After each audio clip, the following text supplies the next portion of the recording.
Today we are live and it's time for our health segment and we're continuing our talk with lung cancer. Over the last few weeks we've had a specialist, Dr. Ankobia, who is a lung cancer specialist, and he's been taking us through some of the signs of lung cancer. Now you just saw obviously those statistics there. Ghana in general, we're not a smoking nation. However, lung cancer does exist and it's not always due to smoking. And the way it affects women is also different from the way it affects men, as I'm coming to find. And Dr. Ankobia is going to help explain that to Benny and myself. Good morning, Dr. Ankobia. And I just want to say that this segment, of course, is also proudly brought to you by Lipton tea, inspiration flowing from nature. Okay, so, I mean, I was a bit perturbed, I guess, when they said that, lung cancer is different in men and women, because it's not like breast cancer where we know that, of course, it's going to affect mostly women, or even cervical cancer. But we both, men have lungs, women have lungs. Why is it so different in women, and what exactly makes it so different? I heard the mortality rate when women do have it, it can accelerate quicker. It's actually slower. Slower, okay. Yeah. But we start off with the whole story about lung cancer in women. Started after the Second World War, when, as a result of the nature of the war, women picked up smoking. I have to say, this is one thing that I hope Ghanaian women don't try to catch up with Ghanaian men.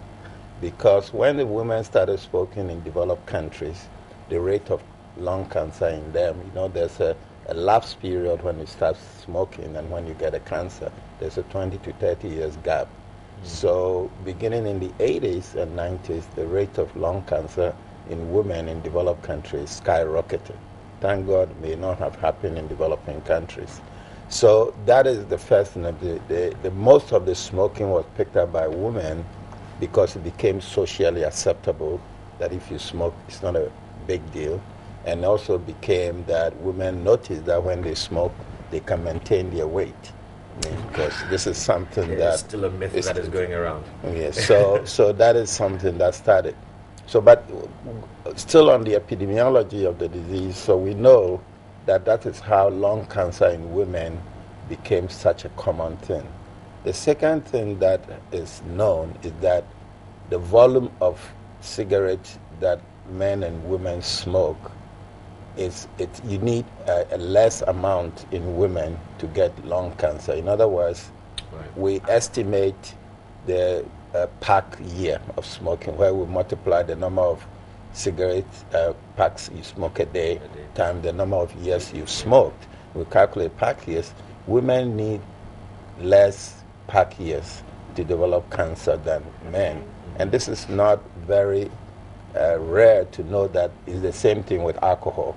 We know that if you go out with your boyfriend or husband and he takes 2 drinks, if you're a woman, take 1, because the effect of alcohol on the liver in women starts quicker. Do we know why that is? Are women weaker? No, because less, men are heavier and have bigger organs and can handle, I guess that's probably my guess that it is. So this is the other epidemiology of it. Now, when you come to presentation, it's probably not different. The other thing that is known is that the lung cancer in women tends to have a less sort of mortality. In other words, they take longer to die. Maybe we'll go over it a little bit more than men. So these are the basic differences between. And of course, we've spoken about the biomass and all that, which we'll get into. That is also totally different. The other thing to know also is the whole story about passive smoking. I mean, most women are kind enough to marry smoking men, but I guess most men are not kind enough to marry smoking women. That's a good point. So it is true that the unfortunate thing about it is when it comes to passive smoking, women and children suffer more than men because more women are married to men who smoke. And so that is another difference between sexes. Okay. So, Doc, with the fact that we've already established that, here in Ghana we've got a lot less women that do actually smoke, but yet we seem to have a pretty high rate of lung cancer in women within the country. So there are other factors involved. Yes. What are some of these factors?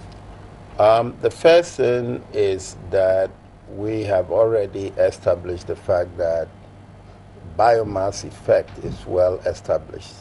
In other words, So we're talking about the asbestos. no, the biomass is smoking, cooking with Yeah. firewood, The charcoal and all that, and especially in a closed environment where there's no air flowing, is equivalent to smoking. Right. And therefore, that is a significant factor.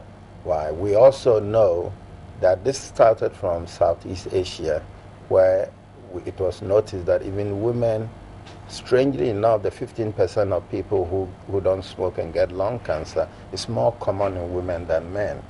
I guess we don't have all the statistics in that area in Ghana, but it is true that unfortunately when you take smoking, men dominate.